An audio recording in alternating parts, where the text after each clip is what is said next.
तो आप सभी का वन शॉट सीरीज में स्वागत है। आज का जो टॉपिक है breathing and exchange of gases. First जो पॉइंट है वो है respiratory organs. Mechanism depend upon habitat and level of organisation.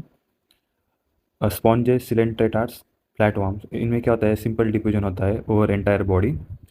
Earthworm में मॉइस्ट क्यूटिकल होते हैं। इंसेक्ट में नेटवर्क ऑफ ट्यूब्स होता है। Most of aquatic arthropods and molluscs and fish में जो है गिल्स होता है रेस्पिरेटरी ऑर्गन्स। इसको हम ब्रैंकियल रेस्पिरेशन भी बोलते हैं। एम्फीबियंस, रेप्टाइल्स, बर्ड्स, मैमल्स में लंग्स होते हैं। एंड फ्रॉग में जो है वो मॉइस्ट स्किन, इसको हम क्यूटेनियस रेस्पिरेशन भी बोलते हैं। सेकंड पॉइंट जो है ह्यूमन रेस्पिरेटरी सिस्टम। एयर जो है, एयर का जो पाथवे जो होगा वो एक्सटर्नल नॉस्ट्रिल से नेसल पैसेज में जाएगा एयर। देन नेसल चैम्बर में जाएगी हवा। देन फैरिंग्स में जो कि common for food and air. Then enter होगी लैरिंग्स में। लैरिंग्स जो है साउंड बॉक्स है एंड ए जो है कार्टिलेजिनस होता है। एंड एयर जो है देन ट्रैकिया में एंटर होगी। During swallowing glottis can be covered by thin elastic cartilaginous flap called epiglottis. It prevent the entry of food into the larynx. ये आपको याद रखना है, सीधा डायरेक्ट लाइन पूछेंगे। अब ट्रैकिया जो है वो स्ट्रेट ट्यूब है, extend up to the mid thoracic cavity, divide at fifth thoracic vertebra. Fifth ये इंपॉर्टेंट है, आपको ये ध्यान में रखना है। देन ट्रैकिया जो होता है it is divided into the primary bronchi, then secondary, tertiary, then initial bronchioles, then terminal bronchioles. Trachea to initial bronchioles में क्या होता है, इनकम्प्लीट कार्टिलेजिनस रिंग्स होते हैं ट्रैकिया टू इनिशियल ब्रोंक्यूल्स तक। अब जो टर्मिनल ब्रोंक्यूल जो है वो थीन है। ये क्या करता है, अल्यूलाई देता है। अल्यूलाई जो है ये वेरी थीन होता है, irregular walled vascular bag like structure. Lung जो है लंग जो है इसमें ब्रोंकाई ब्रोंक्यूल्स अल्यूलाई होते हैं। ट्रैकिया इंक्लूड नहीं होता लंग के अंदर। इन सभी को मिलाकर हम लंग्स बोलते हैं। लंग्स लंग जो है covered by the double layer pleura. Fluid present between them reduce the friction. Outer pleural membrane contact with thoracic ring. Inner pleural membrane contact with the lung surface. External nostrils to the terminal bronchial, इसको हम conducting part बोलते हैं। And alveoli and their ducts को हम respiratory और exchange part बोलते हैं। अब functions, conducting part जो है इसका जो function है, transport of air, clear the foreign particle, humidifies, bring down the body temperature.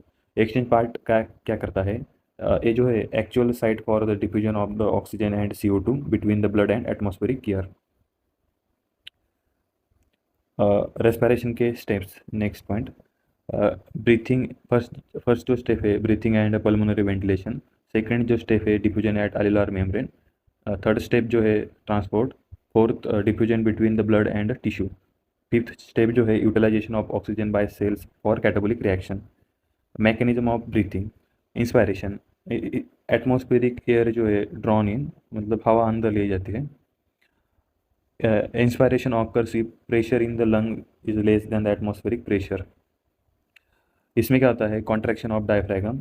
इससे क्या होता है, increase the volume of the thoracic chamber in anterior posterior axis. अगर contraction of external intercostal muscle होगा तो ये क्या करेंगे, lift up the ribs and sternum, and इससे क्या होगा, increase the volume of thoracic chamber in dorso ventral axis. ये आपको ध्यान में रखना है। अगर डायफ्रागम का कॉन्ट्रैक्शन होगा तो वॉल्यूम जो होगा इन एंटीरियर पोस्टीरियर एक्सिस में इंक्रीज होगा।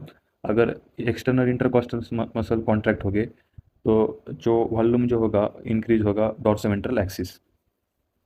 ओवरऑल क्या होता है, थोरेसिक वॉल्यूम इंक्रीज होता है, सो इससे increase in pulmonary volume, so decrease in intrapulmonary pressure to the less than atmospheric pressure, so it forces air from outside to move into the lungs.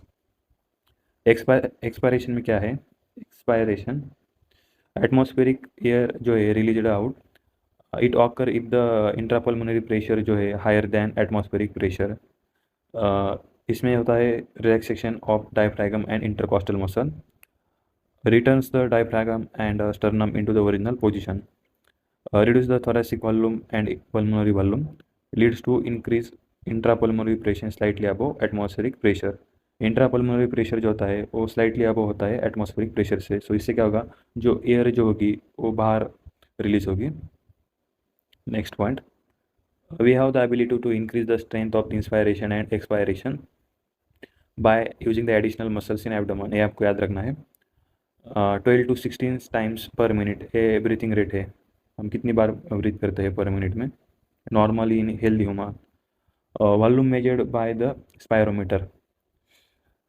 Respiratory volume and capacity, tidal volume 500 ml है।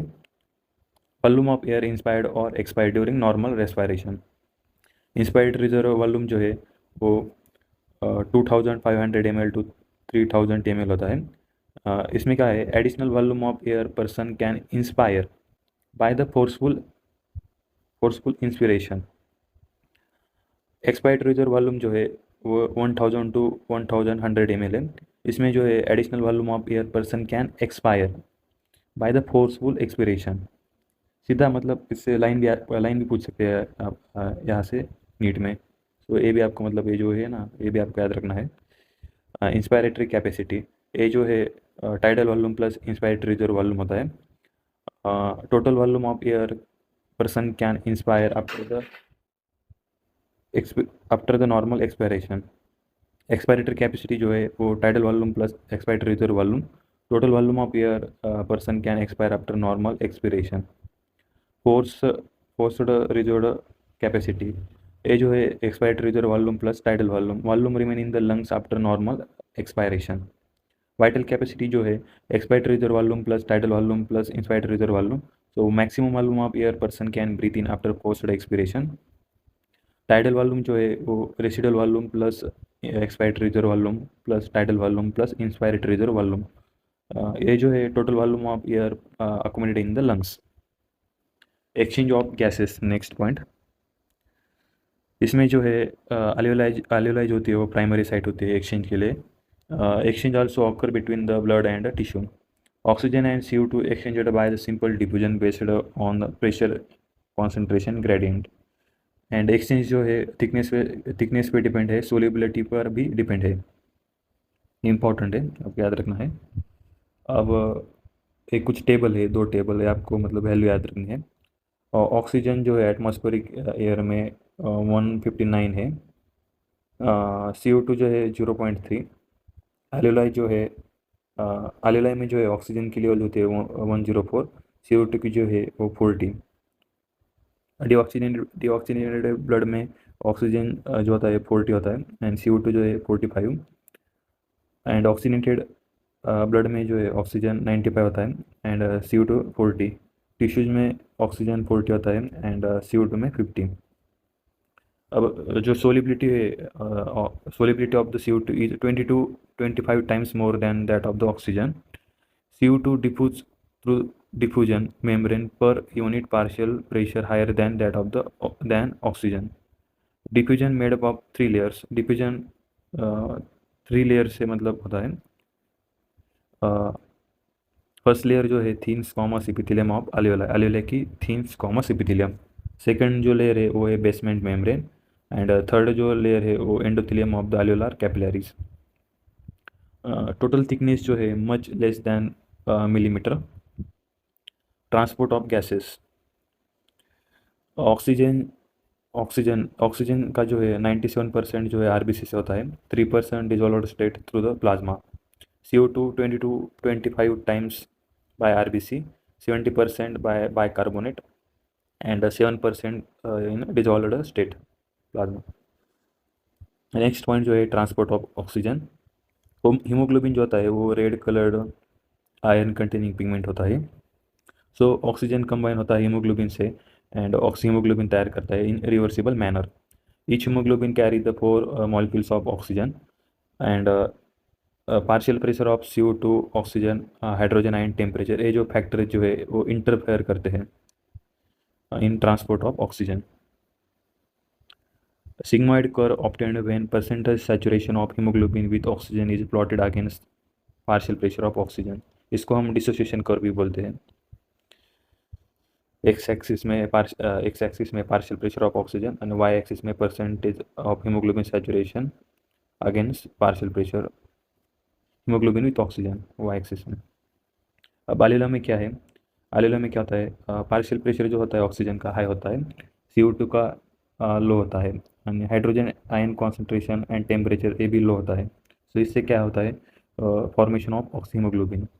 Tissue में partial pressure of the oxygen low होता है, but partial pressure of the CO2 high होता है, hydrogen ion concentration and temperature high होता है। तो इससे क्या होता है, dissociation of oxygen from haemoglobin. Note, every 100 ml of the oxygenated blood delivers 5 ml of oxygen to the tissue. Shifting, ये जो कर्व है वो राइट डायरेक्शन में कब शिफ्ट होगा, अगर partial pressure of oxygen low होगा, partial pressure of CO2, hydrogen ion concentration, temperature 2,3 diphosphoglycerate अगर हाई हो गए, तो ये जो है कर्व राइट डायरेक्शन में शिफ्ट होगा। लेफ्ट डायरेक्शन में कब शिफ्ट होगा, जब partial pressure of oxygen high होगा एंड बाकी जो है partial pressure of CO2, hydrogen ion concentration, temperature and 2,3 di PGA अगर वही 2,3 डाइफॉस्फोग्लिसराइड अगर लो हो गए, तो ये जो है एक लेफ्ट डायरेक्शन में शिफ्ट होगा। ये आपको याद रखना है क्योंकि इससे भी क्वेश्चन आए हैं previous year. Transport of CO2 is carried by the carbamino haemoglobin. Tissue में क्या होता है, पार्शियल प्रेशर जो होता है CO2 का हाई होता है, ऑक्सीजन का लो होता है, सो मोर बाइंडिंग होती है CO2 की एंड हीमोग्लोबिन की। अल्वेला में क्या होता है, पार्शियल प्रेशर ऑफ CO2 लो होता है एंड ऑक्सीजन का ज़्यादा होता है, सो डिसोसिएशन होता है। अब इंपॉर्टेंट पॉइंट, RBC में जो होता है very high concentration enzyme of the carbonic anhydrase. Carbonic anhydrase जो है RBC में वेरी हाई हाई होता है, एंड प्लाज्मा में जो है वो माइन्यूट क्वांटिटी में होता है, प्लाज्मा में माइन्यूट क्वांटिटी में, एंड RBC में very high carbonic anhydrase. Carbonic anhydrase क्या करता है, वो स्प्लिट करता है बाय कार्बोनिक एसिड को। एट एल्यूला में क्या होता है, CO2 combines with water to form the carbonic acid in presence of carbonic anhydride। And tissue में क्या होता है, टिश्यू में क्या होता है, ये जो कार्बोनिक एसिड जो है वो स्प्लिट होता है in carbonate ion and hydrogen ion concentration. Important point, every 100 ml of deoxygenated blood delivers approximately 4 ml of CO2 to alveoli, and oxygenated blood 5 ml oxygen deliver करता है, एंड डीऑक्सीनेटेड ब्लड जो है 4 ml of CO2 deliver करता है to alveoli। ये आपको याद रखना है। Regulation of respiration by neural system, specialized center present in a medulla region of the brain called respiratory rhythm center, and which is a primary responsible for regulation. Another center present in a pons region of the brain called pneumotaxic center. It can moderate the function of the it moderate the functions of respiratory center. Neural signal from these centers reduce duration of inspiration। जो inspiration का जो duration है वो reduce करता है। ये आपको याद रखना है, आपको कंफ्यूज होगा, कभी कभी एक्सपायरेशन देंगे वो क्वेश्चन में। So also alter the respiratory rate. Chemosensitive area situated adjacent to the rhythm center, which is highly sensitive to CO2 and hydrogen ion concentration. So increase in CO2 and hydrogen ion, it activate the center. Aortic arch and carotid artery, it recognize the CO2 and hydrogen concentration. Role of oxygen in the regulation of respiratory rhythm is quite insignificant। ये आपको ध्यान में रखना है। Next जो point है वो है डिसऑर्डर्स। फर्स्ट जो डिसऑर्डर है वो है अस्थमा। इसमें क्या होता है, डिफिकल्टी इन ब्रीथिंग में प्रॉब्लम होती है, causing the wheezing due to the inflammation of bronchi and bronchioles. Emphysema में क्या होता है, ये जो है क्रोनिक डिसऑर्डर है, इनमें एल्वेलर वॉल डैमेज होती है। सो इससे क्या होता है, रेस्पिरेटरी सरफेस डिक्रीज हो जाता है। इसका जो मेजर कॉज जो है वो है सिगरेट स्मोकिंग। थर्ड जो डिसऑर्डर है वो है occupational respiratory disorder in certain industries like grinding और स्टोन ब्रेकिंग। अगर उस पार्टिकल का अगर लॉन्ग एक्सपोजर होगा, सो इससे क्या होगा, can give rise to the inflammation and inflammation leading to the fibrosis. So ये चैप्टर जो है वो कंप्लीट हो गया। अगर आप अगर आपको ये वीडियो अच्छी लगे तो वीडियो को लाइक करो एंड अपने दोस्तों को शेयर करो। मिलते हैं नेक्स्ट वीडियो में, तब तक के लिए बाय।